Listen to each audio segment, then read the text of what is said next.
Assalamualaikum warahmatullahi wabarakatuh. Halo semuanya, adik-adik dan teman-teman sekalian yang menonton di channel saya ini. Kembali lagi bersama saya Lastri Julia. Di sini saya adalah mahasiswi dengan program studi pendidikan guru sekolah dasar di Universitas Jambi. Sekarang saya sedang menempuh semester 5. Selamat menyaksikan video saya. Baik, kali ini kita akan membahas tentang pembelajaran bahasa Indonesia di kelas tinggi. Nah, sekarang kita membahas tentang dimensi-dimensi pembelajaran bahasa Indonesia di sekolah dasar kelas tinggi di era abad 21. Slide pertama, kita masuk pada konsep dasar dimensi belajar. Nah, dalam konsep dasar dimensi belajar ini ada 4 poin yang akan kita bahas. Bisa dilihat yang pertama itu belajar sebagai sebuah tujuan, yang kedua belajar sebagai sebuah alat, yang ketiga belajar sebagai sebuah produk, dan yang terakhir belajar sebagai sebuah proses. Nah, dari keempat poin ini bisa kita jabarkan satu persatu. Yang pertama, kita masuk kepada belajar sebagai sebuah tujuan. Nah, seperti contohnya, teman-teman sekalian, teman-teman belajar itu buat apa sih? Tujuannya apa sih? Nah, sebenarnya tujuan dari jika kita belajar sebagai tujuan, itu artinya bisa saja kita bertujuan jika belajar kita akan menjadi orang kaya. Jika belajar kita nantinya pasti akan sukses. Nah, begitu pemikiran dari sebagian orang. Nah, sedangkan belajar sebagai sebuah alat, ada pemikiran beberapa orang tentang bahwa sebagai alat ini yaitu untuk memperoleh sebuah kekuasaan. Nah, itu bagi sebagian orang belajar sebagai sebuah alat. Sedangkan untuk pihak lain, belajar sebagai sebuah produk ialah bagaimana mereka nantinya bisa mendapatkan apa yang mereka mau. Seperti jika mereka belajar, mereka akan mendapatkan sebuah ijazah, akan mendapatkan tanda seperti sertifikat, piagam, dan lainnya. Itu bagi sebagian orang bahwa belajar sebagai produk untuk mendapatkan suatu ketenaran. Nah, sedangkan yang terakhir, ini bagian yang paling penting dari sebuah pembelajaran, bahwa ada beberapa orang yang menganggap bahwa belajar itu merupakan sebuah proses yang harus dinikmati. Artinya, kita berproses dalam belajar. Belajar itu adalah suatu proses, apapun yang akan terjadi nantinya, yang paling utama bahwa kita sedang berproses dalam pembelajaran tersebut. Nah, jika melihat keempat poin di atas, ada beberapa orang yang mungkin menghalalkan berbagai cara untuk mendapatkan poin sebagai tujuan, sebagai alat, dan sebagai produk. Dan hanya beberapa orang yang mengartikan bahwa belajar itu hanya sebagai sebuah proses. Nah, begitulah tentang konsep dasar dimensi belajar. Oke, next kita lanjut kepada part 2, yaitu tentang tujuan pembelajaran berbasis dimensi. Nah, di sini kita juga mempunyai 3 topik. Yang pertama itu pembelajaran yang menyenangkan dan menginspirasi. Yang kedua, murid cerdas. Dan yang poin ketiga, terbiasa dengan pendekatan saintifik.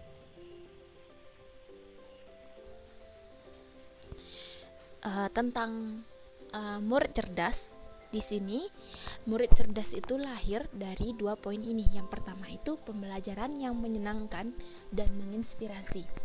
Artinya, sebuah pembelajaran di sini diharapkan bisa menyenangkan, tidak membosankan, dan tidak monoton, di mana guru dan siswa bisa berinteraktif satu dengan yang lainnya, yang mana itu bisa menumbuhkan kreativitas siswa dalam pembelajarannya.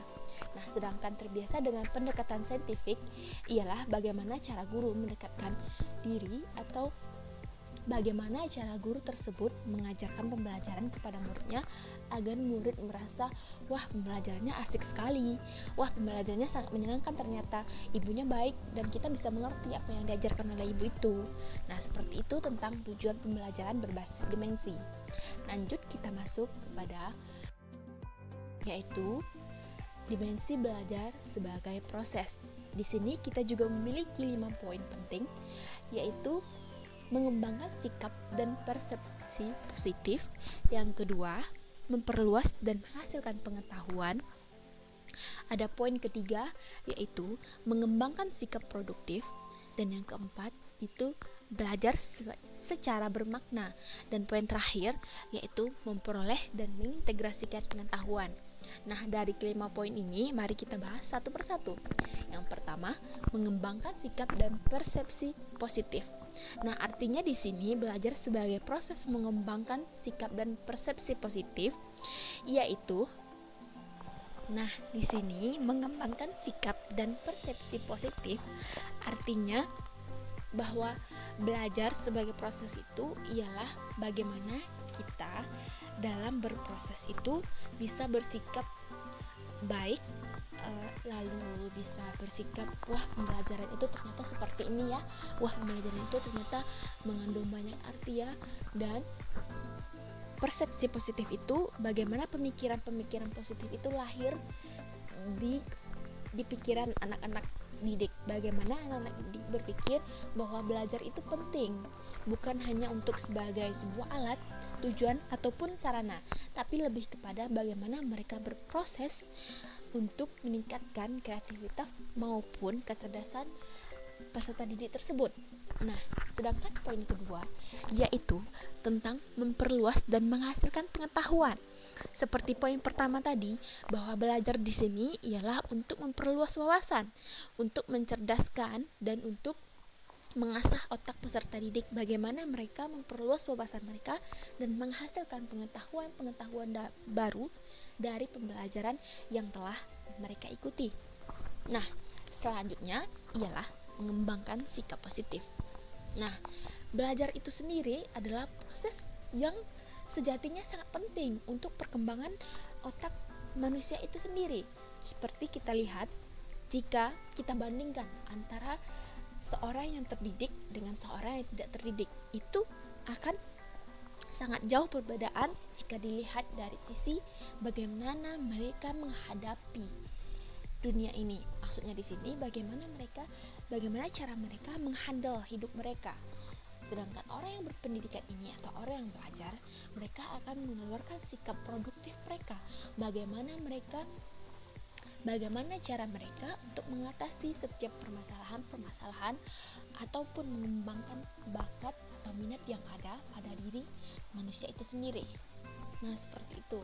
Nah, poin selanjutnya itu belajar secara bermakna. Nah, artinya belajar secara bermakna ini yaitu bagaimana kita bisa bermakna untuk orang lain, bagaimana pembelajaran itu melekat di hati kita, dan bagaimana proses pembelajaran itu adalah sesuatu yang memang penting untuk dipelajari. Nah, yang poin terakhir itu memperoleh dan mengintegrasikan pengetahuan.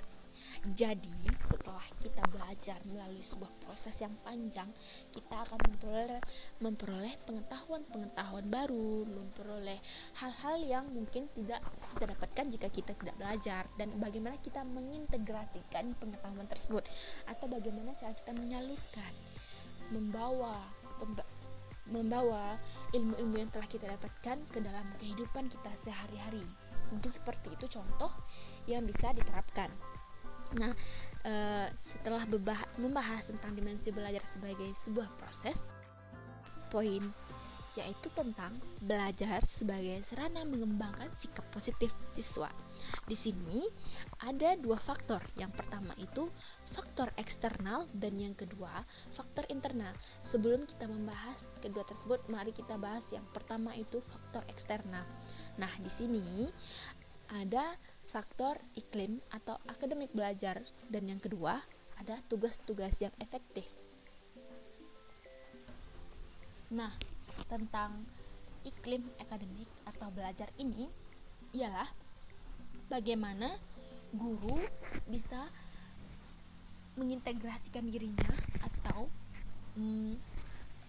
bertanggung jawab terhadap apa yang akan dia kerjakan, bahwa guru harus tepat waktu dalam pembelajaran, guru harus lebih kompeten, guru harus lebih mengetahui segalanya dan guru harus cekatan dalam segala hal. Dan ada juga tugas-tugas yang efektif. Nah, di sini tugas-tugas yang efektif ini membantu sikap positif siswa. Maksudnya di sini bagaimana cara guru memberikan tugas-tugas yang memang bisa menarik perhatian siswa, bisa mengembangkan kreativitas siswa, bisa meningkatkan intelektual siswa, dan tentunya tidak membuat siswa bosan. Artinya di sini tugas-tugas yang harus diberikan agar siswa selalu bersikap positif tentang tugas tersebut ialah berikan tugas-tugas yang bisa dilakukan sambil bermain untuk anak-anak didik yang memang dalam usia masih suka bermain. Nah, setelah membahas tentang faktor eksternal, kita masuk kepada faktor internal. Di sini juga ada dua topik. Yang pertama itu merasa diterima oleh guru dan teman sekelas, dan selanjutnya merasa nyaman dengan suasana fisik di kelas. Faktor pertama itu merasa diterima oleh guru dan teman sekelas, artinya siswa tersebut merasa aman, siswa tersebut merasa dia dihargai di dalam kelas tersebut, dia diterima dan dia memiliki keluarga dalam kelas tersebut. Bagaimana dia merasa bahwa dirinya memang sangat dibutuhkan dan berharga untuk bersama-sama melewati proses pembelajaran tersebut. Nah, selanjutnya merasa nyaman dengan suasana fisik kelas. Artinya bagaimana pihak sekolah mendesain agar kelas tersebut terasa aman, nyaman, dan damai untuk proses pembelajaran peserta didik yang mana masih di dalam umur yang lebih mengutamakan kenyamanan dan keamanan mereka tersendiri. Nah, ada membahas tentang belajar sebagai sarana memperluas dan menghaluskan pengetahuan, dan juga belajar mengembangkan sikap produktif sebagai perwujudan kompetensi abad ke-21. Yang pertama, mari kita bahas tentang sebagai sarana memperluas dan menghaluskan pengetahuan. Ada beberapa poin di sini. Yang pertama ada comparing, ada classifying, ada inducing, ada analyzing error, ada construction support, ada abstracting, dan yang terakhir ada analyzing personal. Nah, kita bahas yang pertama ada comparing. Comparing artinya identifikasi dan artikulasi benda yang mirip atau berbeda. Yang kedua, classifying. Yang pertama comparing, yang mana di sini seperti contohnya saat guru memasuki kelas, guru berinisiatif untuk membawa contoh nyata seperti yang dikatakan oleh dosen saya, membawa 2 ekor ikan. Yang pertama ikan jantan dan ikan betina. Nah, di sini guru mempersilahkan siswa mengidentifikasi 2 ekor ikan tersebut. Lalu setelah diidentifikasi, guru meminta siswa tersebut menyebutkan karakteristik dan ciri-ciri hewan jantan dan hewan betina. Seperti itu. Nah, selanjutnya yaitu tentang classifying. Classifying ini artinya bagaimana meningkatkan kreativitas. Seperti contohnya kita mempunyai 2 siswa, ada siswa yang pintar dan ada siswa yang tidak terlalu pintar. Lalu bagaimana caranya agar siswa tidak pintar ini sejajar dengan siswa yang pintar? Bagaimana cara kita? Nah, cara yang ditunjukkan adalah meningkatkan siswa yang tidak pintar ini agar bisa sejajar dengan siswa yang pintar, bukan malah sebaliknya, menurunkan sikap siswa yang pintar kepada siswa yang tidak pintar. Nah, begitu. Selanjutnya ada inducing. Inducing ini adalah memilah atau mengklasifikasikan sebuah permasalahan. Dan ada juga analyzing error. Ada constructing support, bagaimana memberikan semangat kepada siswa dan bertanya tidak ada siswa yang tidak naik kelas di SD, seperti itu. Nah, selanjutnya ada abstracting, yaitu abstrak, dimana di sini abstrak itu ialah kita berdiri di timur sedangkan Lalu bumi naik pagi, semakin malam di barat bumi, seperti itu. Dan terakhir analyzing personal.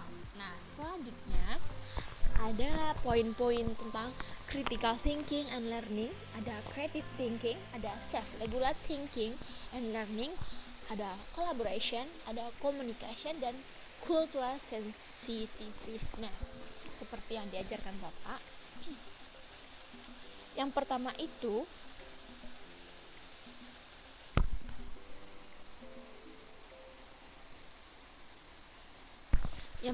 critical thinking and learning, bagaimana kita berpikir dan berbicara.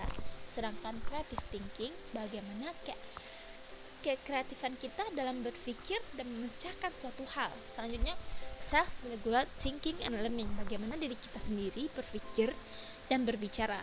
Selanjutnya ada collaboration, artinya kita saling berkolaborasi, saling bersama dalam suatu hal. Ada communication, artinya di sini komunikasi sangat penting dalam abad 21 agar kita bisa selalu berintegrasi dan berinteraksi dengan orang lain. Selanjutnya cultural sensitiveness. Nah, ini poin penting karena kita berada di Indonesia. Artinya di sini kita sangat kental dengan kultur. Ini kita harus menghargai setiap kultur yang ada. Seperti itu. Kita harus peka terhadap kultur yang ada di sekitar kita.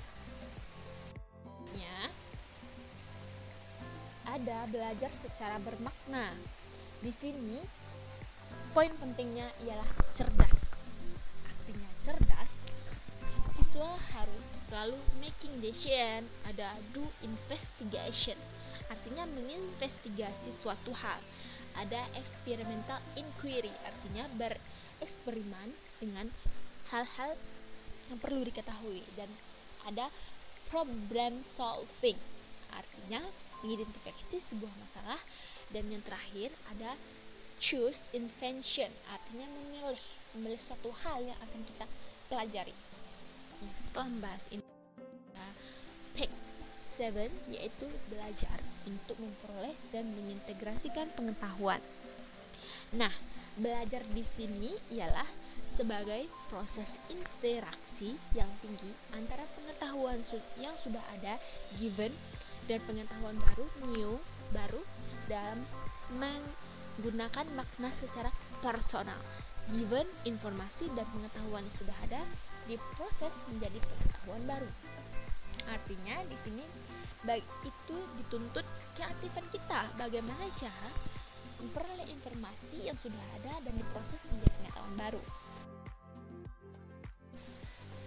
Selanjutnya ada 3 elemen penting pembelajaran modern.